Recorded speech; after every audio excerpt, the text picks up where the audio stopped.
Hello guys, আমি Deep and welcome back to my channel Deep exclusive. So এখন আমি এই ভিডিওর মধ্যে অনেকগুলো বিষয়কে নিয়ে কিন্তু কথা বলবো। তো সবার ফার্স্টে যে বিষয়টাকে নিয়ে কথা বলবো প্রচণ্ড কিন্তু এক্সাইটিং একটা বিষয়, এবং সেটা হচ্ছে কি বাগি ফোর।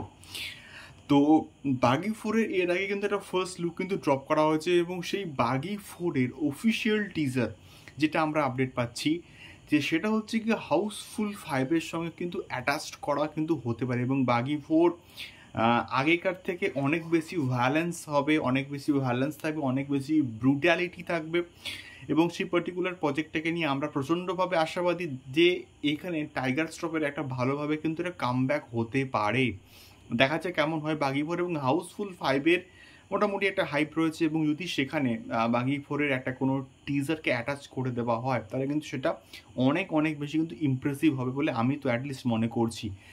দেখা যাক বাগি ফোর কেমন হয়, এবং এটা সোশ্যাল মিডিয়াতে কি তখনই আসবে নাকি পরে আসবে এটা কিন্তু আমরা এখন অবধি জানি না। দেখা যাক কী হয়। তো তোমরা কারা কারা বাগি ফোরকে নিয়ে এক্সাইটেড অবশ্যই কিন্তু কমেন্ট করতে পারো। দ্বিতীয়ত যে বিষয়টাকে নিয়ে কথা বলবো সেটা হচ্ছে গিয়ে ওয়ার টুকে নিয়ে। সো ওয়ার টু এর একটা আইম্যাক্স ভার্সন টিজার কিন্তু কোথাও গিয়ে রেডি করা হচ্ছে, এবং ওয়ার টু কিন্তু আইম্যাক্সেও কিন্তু মুক্তি পাবে। তো এখন বিষয়টা হচ্ছে কামাল হাসানের যে আপকামিং প্রজেক্ট থাগ লাইফ, এবং সেই থাগ লাইফের যে আইম্যাক্স ভার্সন, সেখানে ওয়ার টু এর একটা কিন্তু আইম্যাক্স ভার্সনের টিজার কিন্তু দেখানো হবে।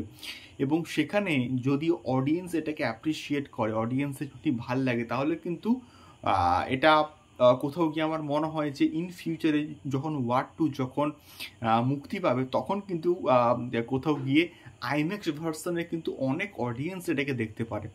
দেখা যাক কী হয়। আইম্যাক্সে দেখার একটা আলাদাই কিন্তু বস মজা রয়েছে, এবং টিকিট প্রাইস একটুখানি বেশি বস, কিন্তু তা সত্ত্বেও কিন্তু পয়সা উসুল কিন্তু হয়ে যায়। তৃতীয়ত কথা বলবো অবশ্যই রঘু ডাকাতকে নিয়ে, এবং এই আপডেটটা কিন্তু দিয়েছে অরিত্রস জ্ঞান। তো all the credit goes to Aritra's Gyan আমি বলবো। তো বিষয়টা হচ্ছে রঘু ডাকাতকে নিয়ে দেবদার আপকামিং প্রজেক্টে রঘু ডাকাত। সো সেই পার্টিকুলার প্রজেক্টটা কিন্তু কোথাও গিয়ে অনেক অনেক বড় স্কেলে কিন্তু হচ্ছে। এবং একটা আপডেট আমি কিন্তু শেয়ার করছি, সেটা হচ্ছে কি রঘু ডাকাতের যে এন্ডিংটা সেটা কিন্তু একটা ক্লিপ হ্যাঙ্গার দিয়ে নাকি ছেড়ে দেওয়া হবে। অর্থাৎ রঘু ডাকাত এমন একটা হিরোইকভাবে এটাকে প্রেজেন্ট করা হচ্ছে যে এটা একটা পার্টে হয়তো শেষ করা হবে না, এবং এটা হয়তো বা মাল্টিপল পার্টে কিন্তু আসলেও আসতে পারে, বা হয়তো সেকেন্ড পার্টও কিন্তু আসতে পারে। দেখা যাক কী হয়।